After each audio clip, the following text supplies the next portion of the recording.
Kalau saya sekarang umpamakan, ibu minta uang setiap bulan sama Mbak Kodia 500. Sama ibu uang Mbak Kodia langsung dikasihkan Siti. Mau Mbak Kodia kayak gitu? Ini saya terjadi sama saya sama Emi ini udah 30 tahun. Walaupun dulu masih ada almarhum Yuni ini diuber-uber terus. Dimintain duit terus. Kalung hilang, cincin hilang, bilangnya hilang diambil demit. Saya tahu. Saya bukan anak kecil. Karena saya tahu siapa Siti, siapa Joko, saya tahu. Satu lagi, saya bukan membuka aib, tapi ini penting untuk diketahui Mbak Kodia. Joko sama Siti ini cukup nyiksa ibu sama bapak. Siti saya nggak perlu cerita, sudah cerita banyak. Joko saya mau cerita sedikit lagi, supaya lebih lengkap datanya Mbak Kodia. Joko, gini Dek, maaf ya Dek, maaf.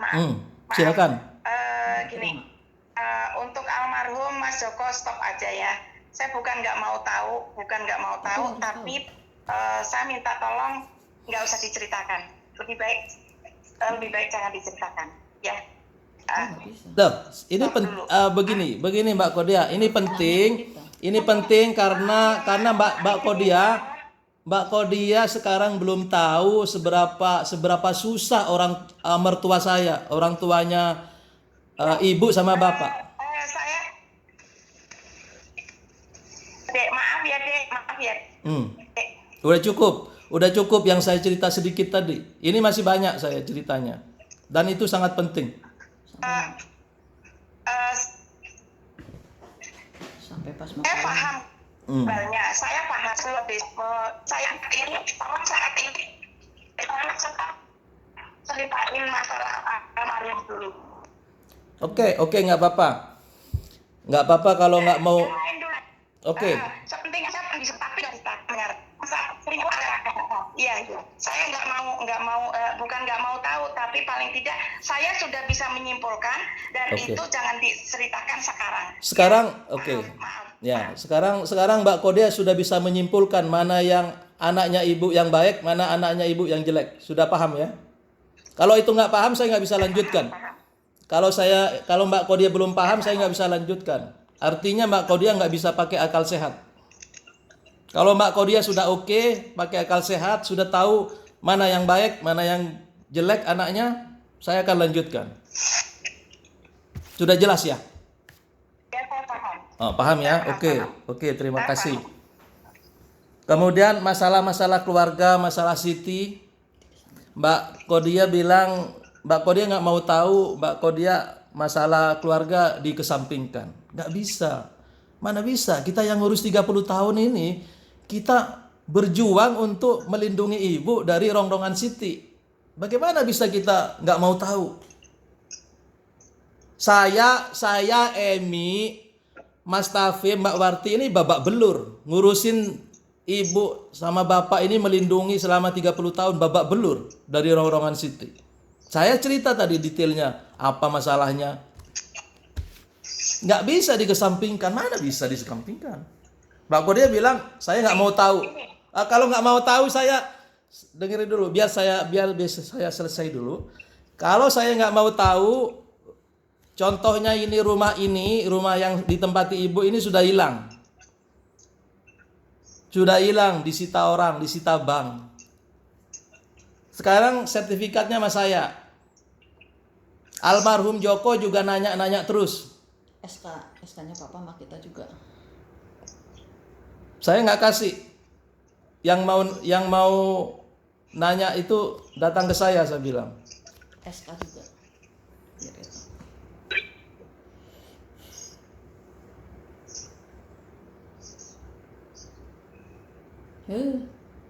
Mati. Aduh. Telkomnya payah. Jadi itulah saya bilang kalau saya nggak peduli, Mbak Warti nggak peduli, Mas Tafib atau Emi nggak peduli. Ibu jadi gelandangan. Ibu ini sudah nggak tahu, nggak punya rumah pokoknya. Pokoknya nggak punya rumah aja. Rumah ini sudah lama hilang. Udah lama habis. 2006 udah. Kami berjuang untuk nyelamatin sertifikat ini nggak gampang. Dipegang Siti setengah mati Mbak Warti itu. Gimana caranya mau dapetin? Sama SK. Sama SK pensiun Bapak juga. Pas Mbak dia mau kawin juga. SK pensiun Bapak ini juga dipakai ngutang sama Siti 2 kali. Puluhan juta di bank. Terakhir Ibu nggak tahu. Coba gimana caranya dapetin dia kong kali kong sama orang bank lah. Ibu saya tanya, mana ibu bisa punya utang 30 juta buat apa? Setiap bulan kita kirimi kok. Nggak tahu ibu, aku nggak tahu, selamat kata. Yuni juga nggak tahu. Yuni juga nggak tahu. Aku tanya Yuni, aku nggak tahu mas kata. Loh, berarti hantu ini yang ngambil 30 juta. Habis itu ada lagi, utang lagi. 30 juta, 40 juta, banyak pokoknya, puluhan juta. Kalau di total udah semiliaran lebih itu Siti itu. Berkali-kali itu. Jadi itu kalimat-kalimat saya tidak mau tahu urusan ini nggak bisa. Untuk semua yang saya lakukan ini, Emi lakukan, Mas Tafib sama Mbak Warti ini untuk melindungi ibu aja 30 tahun. Tapi ibu bencinya sama kita. Tapi ibu bencinya sama kita, sama saya, sama Cerita Emi. ke orang-orang. Cerita ke orang-orang, Mbak benci sama saya, benci sama Emi, benci sama Mbak Warti, benci sama Mas Tafib. Ke Mbak Kodiah pun pasti Ke Mbak Kodia pun ibu cerita pasti benci ke sama mertuanya 4 orang Desi. ini. Ke mertuanya Desi. Ke mertuanya Desi juga ibu cerita. Ke mertuanya Desi. Sekarang apa Mbak Kodia bisa sudah mati terus?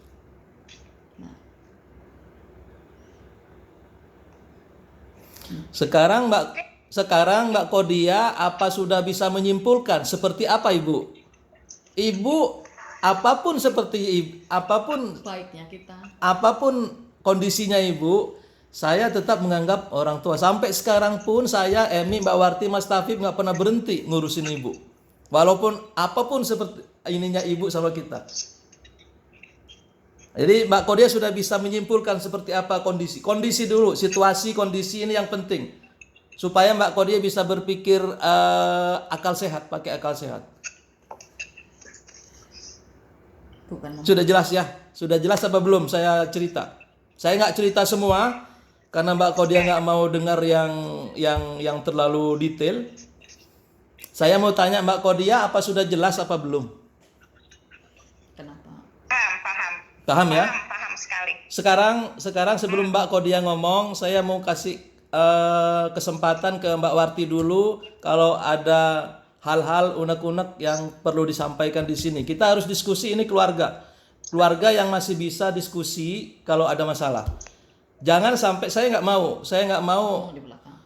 saya nggak mau ada orang ngomong di belakang, orang yang tidak tahu sok tahu, ada orang yang nggak tahu tapi ada orang yang baik misalnya pikirannya berubah karena karena ketidaktahuannya atau karena dikasih masukan yang salah. Saya nggak mau itu.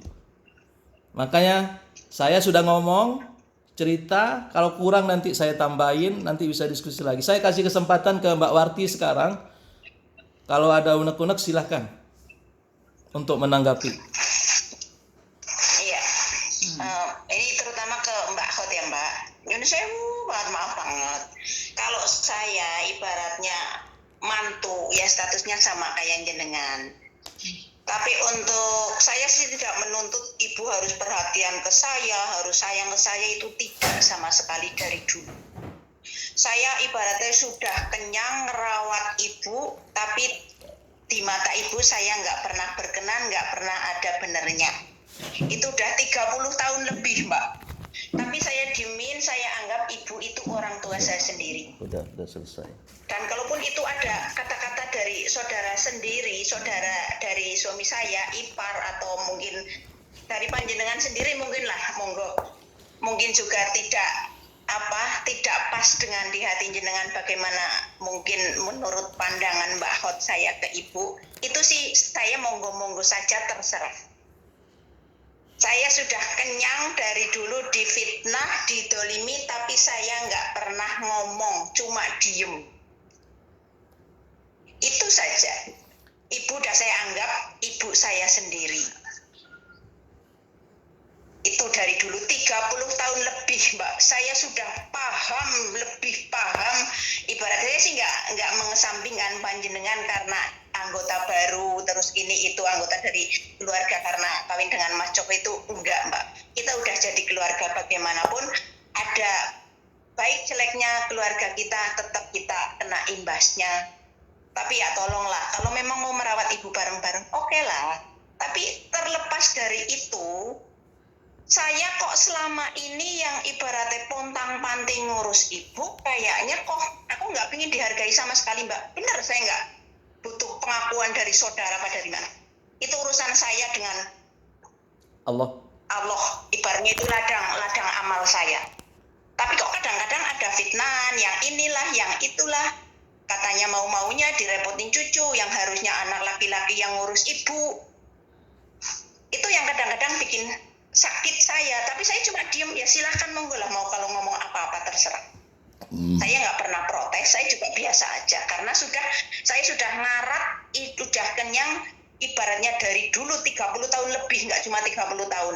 Lebih.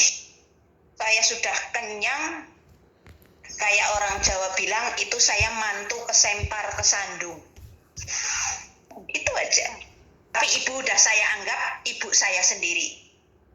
Dari dulu saya nggak pernah mengesampingkan ibu, tetap saya rangkul, tetap saya apa keperluannya, apa yang butuh sama nyaman di tempat saya, oke lah. Beberapa hari kayak kemarin ditinggal Bu Hani, apa yang di sana-sana apa tahu ibu bagaimana di sini, kan enggak. 1 minggu sebelumnya juga, ya berapa waktu pun berapa, kalau memang nyaman di sini, welcome, monggo. Ya, tinggal senyamannya ibu. Tapi ya itu kok kadang-kadang ada omongan-omongan yang nggak enak, yang membuat kadang-kadang saya jadi kurang ikhlas merawat ibu. Mbok ya tolonglah, ayu itu orang tua sendiri dirawat bareng-bareng. Bikin malu. Mungkin dari segi finansial saya nggak mampu. Saya bisanya cuma waktu sama tenaga. Udah saya usahakan. Karena suami saya memang belum bisa total merawat ibu full time 24 jam. Otomatis ketemunya kan saya. Nah, oke deh. Jadi gini deh ya. Sebentar, saya Mbak Kodia, sendiri. Mbak Warti, sebentar. Saya moderatornya. Mbak Warti udah selesai? Udah, kayaknya garis besarnya cuma itu aja. Ya, sekarang saya kasih kesempatan sama Emi, kalau ada unek-unek silakan.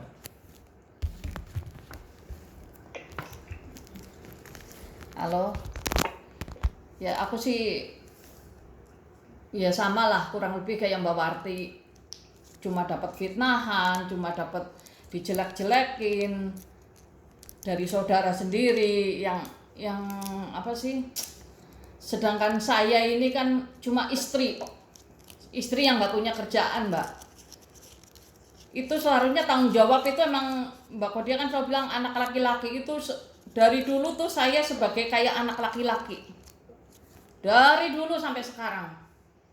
Mbak Warti juga Mas Taufik itu nggak ada apa sih, emang nggak pingin dihargai Mbak sama sekali, emang apa sih lillahi ta'ala. Tapi ibu kayaknya, Ibu Siti, mungkin Mbak Kodiah pun juga sama, nyeritain ke orang juga, jelek-jelekin kita, oke lah nggak apa-apa. Cuma saya itu manusia loh Mbak, apa sih, hati saya tuh sedih, sakit. Apalagi kayak Mbak Kodiah kan baru masuk, jadi nggak tahu yang persisnya kayak apa, tapi cuma denger mungkin dari Siti aja, sampai ibu sebencinya gitu sama kita gitu loh. Padahal saya ini istilahnya itu surgaku itu nggak sama orang tuaku sekarang itu, karena aku udah kawin, suamiku itu surgaku sebenarnya. Tapi saya dari dulu tuh udah kayak anak laki-laki Mbak. Mas Joko tuh sama sekali nggak ada jadi anak laki-laki. Tapi ibu Masya Allah fitnahnya ya Allah, sampai saya tuh kadang cuma bisa curhat ya ke Mbak Warti. Dari saya kawin itu curhatnya sama Mbak Warti selalu. Dia tahu apa keadaannya. Jadi kayak Siti apa itu, kenapa saya bisa bukan benci Mbak, benci kelakuannya. Mungkin kayak Mbak Kodia bilangnya malu, saudara jadi perpecahan kayak ini, gitu mungkin kan ngomong Itu ke. udah pecah dari dulu. Itu udah pecah dari dulu kalau Mbak Kodia tahu, karena Siti. kelakuan Siti sama Coko itu jadi pecah dari dulu.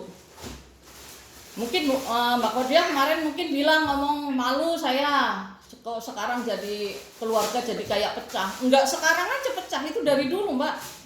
Dari yang ibu kelilit utang itu saya sampai bersih nggak punya mas-masan. Setiap saya ke Kroya beli emas sama Mbak Warti. Ini saksi hidupnya masih ada nih. Saya nggak pernah bohong, saya emang orang nggak suka bohong. Pulang ke Jakarta, Bapak ke Jakarta bilang utang. Nangis. Saya jual semua emas. Dan saking baiknya suami saya ini Mbak, dia ikhlas. Padahal dia yang beliin loh. Tapi ya itulah, makanya saya kadang manusia biasa yang punya apa sih rasa apa ya, nggak bisa kayak laki-laki gitu loh. Ibu ngomong kayak itu ke orang-orang, sampai ke mertuanya Desi. Coba Mbak Kodia tanya, sampai ke mertuanya Desi pun jelek-jelekin saya sama Mbak Warti. Ke Mbak Kodia pasti. Ke Mbak Kodia itu udah pasti. Kalau Mbak Kodia Cerita mau jujur. jujur, coba jujur Mbak Kodia. Cerita Ibu jujur. cerita apa? Mesti jelekin saya sama Mbak Warti, ya kan? Padahal saya apapun itu, enggak Mbak, saya apapun itu dari ngontrak Mbak, tahu nggak? Dari saya ngontrak 2 kamar pertama kawin saya tuh sepeser pun nggak dikasih duit loh sama Bapak. Terus terang, Mbak Siti kawin dikasih tanah, Mbak Warti kawin kasih tanah, Mbak Warti dibangunin sama orang tuanya Mbak Warti. Siti iri, wow tiap hari berantem, kan saya masih satu rumah sama Anto sama Siti, ngamuk tiap hari itu. Akhirnya Bapak nyari utangan, bangun rumahnya Siti. Saya nggak dapat apa-apa. Karangsari aja saya nggak tahu loh. Tahu-tahu udah habis. Mas Taufik pun nggak tahu. Tapi ibu kalau dibilang sekarang bilangnya ngasih saya 30 juta katanya. Rumah Jakarta katanya warisan, padahal sama sekali nggak. Itu habis untuk dulu nyari-nyari pas almarhum masih gila perempuan itu. Saksi hidupnya pun masih ada. Saya dari ngontrak, dari ini punya emas saya kasih buat ibu. Ya alhamdulillah mungkin itu yang jadi saya seperti sekarang ini. Padahal ke istilahnya suamiku aja kan udah nggak punya orang tua ya. Dia nggak pernah ngasih loh ke orang tuanya, nggak pernah ngerasain bahagia. Nggak seperti sekarang ini. Sedih saya Mbak. Apalagi ngomong malu sama orang. Saya lebih malu lagi kalau ibu dibiarin ikut Siti. Terus utang Mbak, tahu-tahu amit tapi jambang bayi misalnya ibu nggak ada, tahu-tahu bom waktu utang. Kayak Yuni ninggal kemarin itu. Utangnya banyak. Masalah arisan juga kan Mbak Kodia tahu sendiri. Terus Siti bilang ada utang di bank, itu saya yakin itu bukan Yuni. Itu Siti itu. Saya sampai sekarang belum saya lunasin itu bang. Ya Mbak Warti ya? Yang bank apa itu Mbak? Iya. PMT. Nah, BMT. Jadi apa sih mungkin pemikirannya Mbak Kodia, saya sama Mbak Warti orangnya terlalu ini, ibu nggak dikasih pegangan uang. Kalau Siti kayak orang normal Mbak, saya nggak sayang, ibu gajinya ibu saya suruh kasihkan. Nggak sayang. Terus kalau dikasihkan semua nanti Siti ambil, kekurangannya minta siapa Mbak? Saya di sini pontang-panting loh, nguliahin anak Mas Slamet saya sampai jualan itu buat siapa? Buat ibu. Saya meskipun saya sakit. Jadi bukannya saya tuh terus pelit, ibu kan selalu ngomong sugih. Itu menyakitkan loh. Tapi di satu sisi menyakitkan, satu sisi saya juga alhamdulillah bahagia karena Siti selalu dimiskinkan, merasa dimiskinkan. Padahal dia Anto dulu pas kerja itu dia manajer Mbak, duitnya banyak. Anaknya pun sekarang harusnya Siti yang nanggung anaknya, bukan ibu yang nanggung. Tapi kan saya kemarin malah jadi berpikiran Mbak Kodia ngomong kayak itu ke Pak Nanang. Apa karena suruhan Siti apa gimana? Soalnya pas ke Nina juga Siti bilang gitu, saya bisa kok sanggup ngurusin sebagai anak perempuan. Jadi apa biar bikin orang yang ngurusin ibu nggak betah atau gimana? Saya terus terang Mbak, saya pikiran saya jelek ke Mbak Kodia kemarin. Apa berusaha biar orang-orang yang nungguin Mbah biar nggak betah atau gimana? Soalnya Mbak Kodia kan deket sama Siti. Dan Siti selalu bilang gitu ke orang yang nungguin, dia bilang sebenarnya ibu tuh nyamannya sama saya. Kalau Siti bener, saya ikhlas kok Mbak. Seneng malah saya Siti mau ngurusin ibu. Tapi takutnya buat tameng utang, emang Mbak Kodia mau. Terus siapa nanti yang bayar utang kalau tahu ibu nggak ada? Pasti saya Mbak, dari dulu loh. Dari dulu saya ngontrak, saya selalu bayarin utangnya ibu terus. Tapi apa balasannya nggak ada. Saya yang selalu dijelekin, saya yang selalu difitnah. Saya keras emang, karena saya ini istri loh Mbak. Mbak coba bayangin lah, saya nggak punya penghasilan, saya ikut suami, untung aja mantunya baik loh. Yang sebagai anak malah ngerusuhin coba. Sebagai anak laki-laki ngerusuhin. Siapa sebut namanya? Iya, kayak Mas Joko. Sakit hati saya Mbak.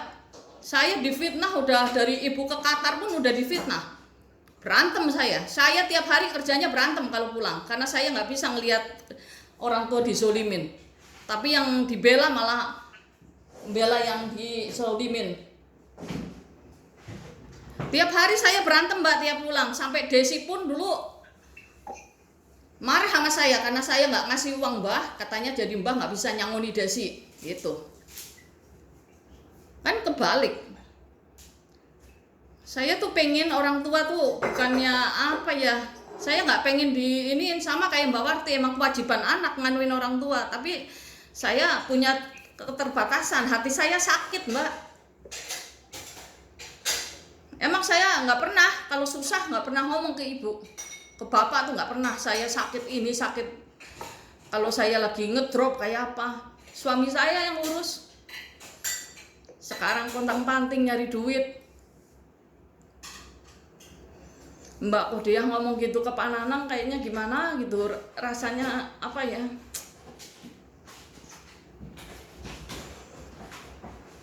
Bikin malu.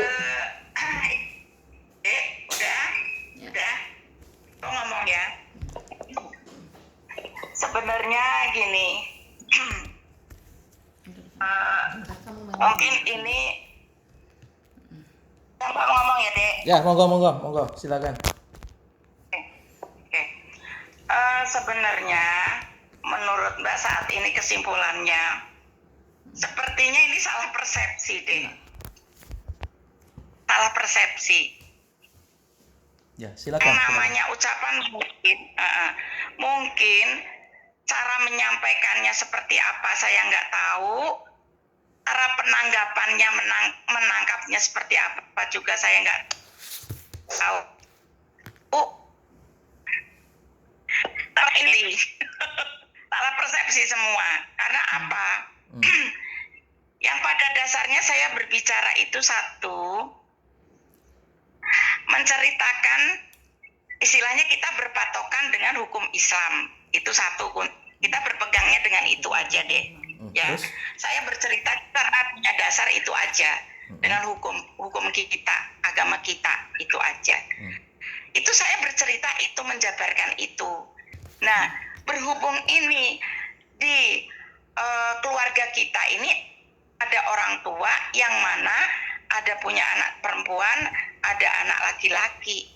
Padahal awalnya ya saya nggak mau bercerita panjang lebar, saya cuma mau berterima kasih aja sama Pak Nanang. Yang namanya omongan spontan. Saya nggak pernah ada terpengaruh dengan ucapan siapa, dengan tindakan siapa. Saya orangnya kalau berbicara tidak pernah terpengaruh dengan siapapun. Kalau Mbak Kot begitu orangnya. Meluncur begitu aja. Karena apa? Yang penting saya bicara tidak keluar jalur. Satu, saya nggak keluar jalur dari hukum agama. Yang kedua, saya tidak fitnah. Tuh. Jadi saya enjoy keluar begitu aja, Dek. Satu ya, poinnya saya tidak pernah terpengaruh dengan apa, ada suruhan, ada omongan, ada bujukan. Mau dibujuk omongan seperti apa, yang namanya kok dia punya prinsip. Nggak pernah aku terbujuk dengan ucapan orang. Nggak pernah aku terpengaruh dengan omongan bujukan orang, suruhan orang, saya nggak bisa. Tuh. Jadi meluncur gitu aja.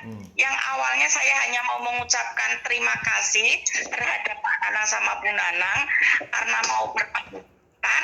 Akhirnya karena melihat ibunya sehat, saya berbicara seperti itu, menceritakan dengan hukum Islamnya seperti itu, bahwa yang seperti itu, kewajiban anak dengan orang tua seperti itu aja gambarannya seperti itu. Saya tadi bilang, saya tidak pernah menginterpretasi satu persatu, tidak. Saya berbicara berdasarkan karena hukum aja, bahwa seorang anak tuh kewajiban anak seperti ini ke orang tua karena ini seorang ibu. Itu aja dasarnya. Dan saya tidak pernah mau menilai satu persatu orangnya. Karena makanya saya bukan nggak peduli. Tadi saya garis bawahi, bukan saya tidak peduli dengan ini, tidak. Yang saya tidak peduli itu dengan permasalahan yang negatifnya ya, tanda petik, yang negatifnya. Saya datang ke situ masuk sebagai saudara kalau masih dianggap saudara, sebagai anak kalau masih dianggap anak. Yang pasti saya tidak akan putus dengan hubungan silaturahmi. Itu aja sih intinya. Dasarnya itu. Saya tidak pernah mau mengkritik DMI bagaimana, Dek Slamet bagaimana. Saya tidak mau melihat Taufik seperti apa. Saya tidak pernah menyebutkan satu persatu nama, dan saya tidak pernah mau apalagi si Siti yang udah jelas-jelasan saya tahu persis bagaimana. Saya tidak pernah kemarin menyebutkan satu persatu nama. Yang saya sebutkan bagaimana kewajiban kita sebagai seorang anak, kewajiban seorang anak terhadap orang tua. Itu yang kemarin saya sampaikan. Boleh di cross check lagi ke Pak Nanang. Kemarin saya ada ucapan masalah, katakanlah kalau kewajiban anak sama orang tua memang misalnya udah pada tahu, tapi saya tahu persis satu DMI, Dek Taufik, Dek Siti itu punya kewajiban masing-masing, Pak Nanang. Saya sampaikan itu memang itu punya kewajiban masing-masing terhadap tanggung jawabnya masing-masing. DMI punya tanggung jawab terhadap suaminya, Dek Taufik dengan keluarganya, dan Siti dengan suami dan keluarganya. Makanya ini yang terjadi saat ini, ibu kondisi sendiri seperti ini. Saya sedih. Itu dasarnya karena apa? Kembali lagi ke hukum Islam. Karena kalau hukum Islam ya emang poin pertama itu yang paling bertanggung jawab penuh mikul pundak orang tua itu memang Taufik. Terus terang. Karena emang ini dasarnya ada, hukumnya ada. Tabib yang harus tanggung jawab sepenuhnya itu tabib. Kalau istri seorang anak perempuan itu udah milik suami, Siti milik suami. Tapi kalau Taufik itu milik ibunya. Sekarang udah ngurus. Ya, saya tanggapi langsung biar nggak lupa. Yang menjadikan saya tuh ngomong. Nah akhirnya saya tidak mau menginterpretasi ini orangnya begini, enggak pernah saya menjelekkan siapapun. Sekarang saya tahu persis Dek Emi ya bagaimana perjuangannya, Dek Warti sama Dek Taufik bagaimana perjuangannya. Nah si Siti masalahnya bagaimana, saya tahu persis. Yang jadi masalah itu ini salah penyampaian dan salah persepsi menurut saya. Jadi ini yang akhirnya mungkin ya salah tanggap. Demi Allah, demi Rasulullah, saya tidak pernah menilai negatif terhadap siapapun. Yang bilang saya tidak mau tahu itu negatifnya satu sama lain saya nggak mau tahu. Nah, itu yang saya sampaikan. Cuma kan penjabarannya harus panjang kalau gitu. Jadi saya hanya mengglobalkan, saya nggak mau tahu dengan urusan yang lain-lainnya. Yang penting saya tahu kesini itu silaturahmi, ketemu ibu, ketemu saudara, bisa kabarnya sehat, itu Pak Nanang yang penting. Ya, Itu. bisa. Itu loh yang Bisa saya bicara? intinya tuh seperti Sudah selesai. Mbak Kodia sudah? Saya bisa tanggapi? silakan. Ini yang masalah di Mbak Kodia. Saya menilai ada masalah di Mbak Kodia. Masalah besar. Karena Mbak Kodia kalau masuk ke keluarga kami, Mbak Kodia tidak bisa, Mbak Kodia tidak mau tahu urusan personal per personal anak-anaknya. Karena kalau Mbak Kodia tidak tahu, Mbak Kodia nggak bisa berkontribusi.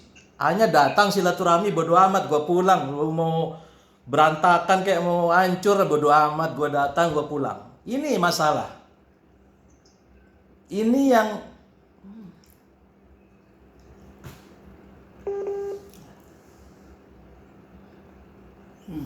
Ini yang saya menilai, saya pribadi bermasalah sama Mbak Kodia. Mbak Kodia bilang, saya tidak mau menilai personal-personal. Negatifnya saya nggak mau tahu. Nggak bisa. Karena keluarga ini punya masalah. Yang dibutuhkan adalah kontribusi setiap anaknya seperti apa. Saya bantu dalam hal apa, Emi bantu dalam hal apa, Mbak Warti bantu dalam hal apa, Mas Tafib bantu dalam hal apa, Mbak Kodia bantu dalam hal apa. Kontribusi yang dibutuhkan. Kalau Mbak Kodia tidak peduli, saya tidak mau menilai satu persatu, ini semua baik, keluarga ini baik, saya datang, silaturahmi, salaman, pulang. Nggak ada kontribusinya Mbak Kodia. Ini yang jadi masalah. Mohon maaf ya, saya hanya menilai. Jadi kalau Mbak Kodia masuk satu keluarga, Mbak Kodia harus tahu. Emi bagaimana, Siti bagaimana, Selamat bagaimana, baru bisa menilai ibu kondisinya bagaimana, ada masalah enggak? Ada masalah. Sekarang bagaimana, sudah ditangani belum masalahnya? Sudah. Baru bisa menilai. Baru bisa berkontribusi. Kalau Mbak Kodia pikirannya hanya untuk datang, yang penting saya bagus sama semua silaturahmi sama ibu, saya tidak mau bantu masalahnya. Nah itu ya silakan. Kasih tahu Arti udah bantu. Sekarang saya sebentar, saya mau sambung sedikit lagi. Sekarang saya, Emi, Mbak Warti, Mas Tafib ini sudah saya jelaskan berulang-ulang dari 30 tahun yang lalu saya sudah berusaha melindungi ibu, melindungi bapak ibu, membantu bapak ibu sampai sekarang. Masalah ini belum selesai sampai sekarang. Ini kontribusi kami. Mbak Kodia kalau tidak mau berkontribusi ya silakan, nggak apa-apa, datang silaturahmi baik sama semua, pulang. Oke. Anak laki-laki. Putus. Yang anak laki-laki biar ngerti, kasihan. Kok kan anak laki-laki. Entar.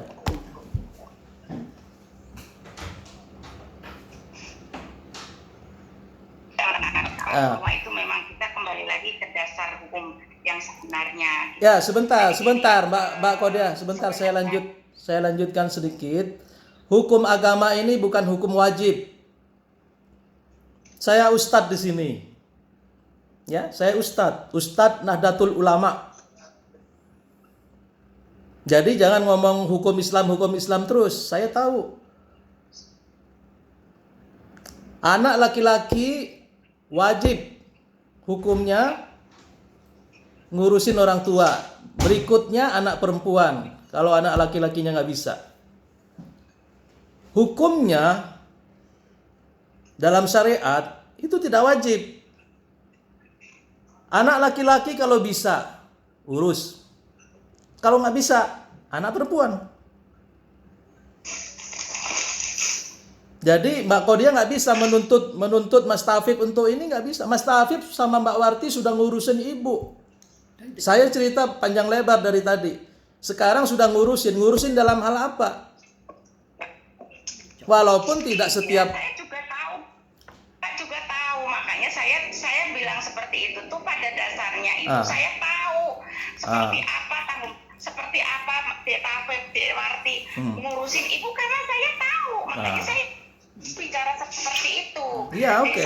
Seperti apa DMI seperti apa saya juga tahu. Makanya saya bicara seperti itu. Kalau misalnya saya kalau almarhum masih ada, itu juga tanggung jawabnya sama. Tapi dari sama seperti saya, seperti Dek Warti. Seperti kalaupun dulu almarhum masih ada, almarhum jauh sama Mbak Kodia, itu nggak masalah. Siapapun yang bisa ngurusin, tidak harus almarhum Mas Joko yang ngurus, tidak harus. Tidak ada kewajiban, tidak dosa itu. Yang penting orang tua salah satu dari anaknya bisa mengatur bagaimana ibu ini bisa diurus. Siapapun, tidak ada kewajiban begitu. Kita lah Mbak Kodia kan juga anaknya. Anak lagi aku. Ya sekarang Oke deh. Yang jelas ini pada intinya nggak ada niatan apapun dan tidak ada sedikit pun pemikiran Mbak Kot ya ini menilai apa yang negatifnya terhadap kalian semua. Nggak ada. Duh. Tapi mungkin cara menanggapi atau cara menyampaikannya aja kemungkinan yang itu menjadikan akhirnya jadi masalah. Enggak, saya Sedikit pun tidak ada. Jangan nyalain Pak Nanang, dia mau. Karena faktornya itu Enggak. kemarin itu intinya kemarin itu karena Mbak Kot tuh cuma mau mengucapkan terima kasih Ya. terhadap Pak Nanang sama Bu Nanang yang Ini bukan mau masalah Pak Nanang. menunggu ibu yang menjadikan ibu itu jadi sehat, ibu jadi tenang. Karena saya nanya dulu ibu tuh tenang apa enggak, sekarang jadi tenang. Itu doang sih sebenarnya. Iya, nggak apa-apa. Tidak perlu masalah ini, Saya hanya tidak perlu masalah ini dibawa-bawa ke Pak Nanang, nggak perlu. Jadi saya hanya mengucapkan Iya. terima kasih dong Dek. Masa iya saya mau pamitan Ya, pulang udah, nggak usah ada Oh, orang iya. yang ngurusin Itu orang tua. ya lain. Dia nggak ngucapin terima kasih ya salah toh ya. Ya, lain kali saya tidak menyalahkan Mbak Kodia bilang terima kasih, itu bagus. Tapi cukup lah ngomong terima kasih, udah selesai gitu loh. Jangan. Cukup terima kasih, tidak perlu menceritakan ini itu harusnya begini, sesuai agama harusnya tafib yang pegang, nggak bisa karena belum tentu benar omongannya Mbak Kodia. Makanya saya tanggapin, saya undang semua. Kalau punya unek-unek, punya apa, supaya background ini penting. Kalau Mbak Kodia nggak cukup backgroundnya, Mbak Kodia nanti outputnya pasti salah. Oke. Kalau nggak cukup backgroundnya, makanya saya kasih backgroundnya, saya kasih datanya. Kasih tahu yang tanggung jawab laki-laki gitu dia ngomong jelas banget barusan. Sejauh mana tanggung jawab saya terhadap ibu terhadap ibu yang mana sebagai anaknya sudah meninggalkan lebih dulu. Kasih tahu. Saya tanya sama Dek Slamet, sejauh mana itu yang penting buat diri saya ya. Yang penting buat diri saya itu. Saya akan Sejauh mana tanggung jawab saya terhadap ibu yang mana anak ibu yang sudah sebagai suami sudah nggak ada. Ya, tanggung jawab anaknya semua sama, ya. Termasuk Mbak Kodia, tanggung jawabnya sama. Tanggung jawabnya saya, Emi, Mbak Warti, Mas Tafib, Mbak Kodia, tanggung jawab sama. Siti juga, tapi Siti kalau Mbak Kodia berpikir sehat, Siti nggak bisa diandalkan. Dia cuma datang minta uang, habis itu nggak ngurusin ibu. Yang bisa sekarang saya, Emi, Mbak Warti, Mas Tafib, sama Mbak Kodia. Seharusnya bagaimana? Ya seharusnya sama. Saya nggak bisa datang fisik di rumah, nggak bisa ngurusin ibu. Mbak Warti secara fisik bisa ngurusin ekonominya semua, pengaturan keuangannya semua, kebutuhannya ibu tiap hari ngecek. Gimana bawa obat, gimana ngurusin pulsanya, gimana ngurusin belanjanya, ngecek setiap hari dompetnya, kalau kurang ditambahin, ngomong sama Mas Tafib. Itu Mbak Warti sama Mas Tafib. Mbak Kodia juga bisa berkontribusi, kenapa enggak? Mbak Kodia bisa kirim uang sama ibu melewat Mas Tafib. Yang saya percaya sama Emi adalah Mas Tafib.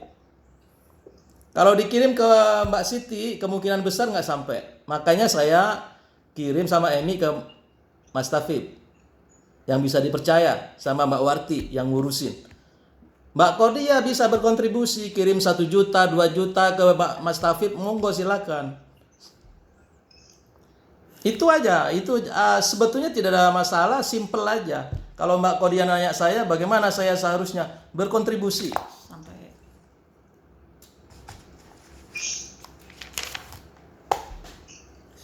selagi masih belum kawin lagi.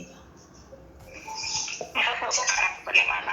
Ya itu aja sederhana karena Mbak Kodia nggak mungkin setiap bulan datang, setiap minggu datang, nggak mungkin.